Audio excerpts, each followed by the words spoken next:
Ang sikreto para maging masaya, makontento. Huwag mainggit sa blessings ng iba dahil may nakalaan ding biyaya para sa'yo. Sa halip na ikumpara ang sarili, ituon ang pansin sa iyong sariling paglalakbay.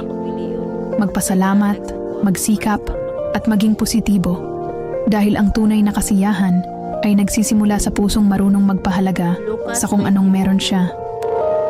Sa 22. Sa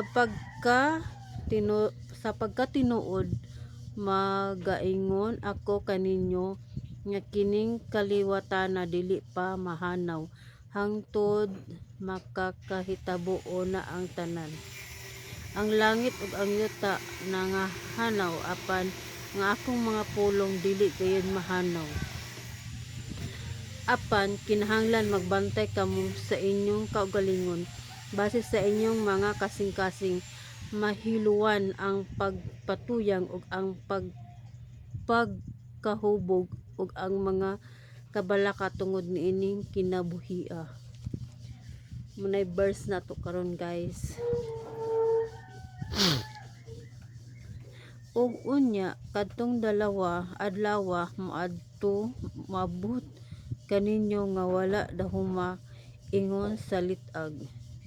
Kay kini moabot man gayud unya sa tanang managpuyo ibabaw sa tibuok nga yuta.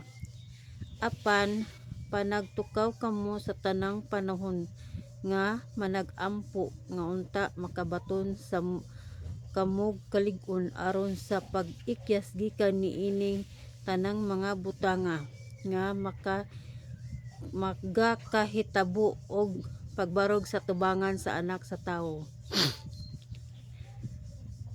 Ug sa manaadlaw siya nagpanudlo sa sulod sa templo apan sa magabii siya mag-adtuan aron sa pagpahulay diha sa bungtod nga ginganlan og Olivo.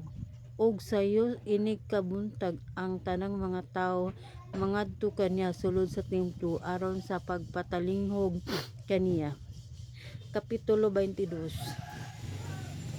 Ug ang kahiduol sa piyesta sa tinapay nga wala ig patubo nga ginganlan og Pasko, ang mga saserdote nga punuan ug ang mga eskriba na naglaraw kung unsaon nila sa pagpatay kang Hesus.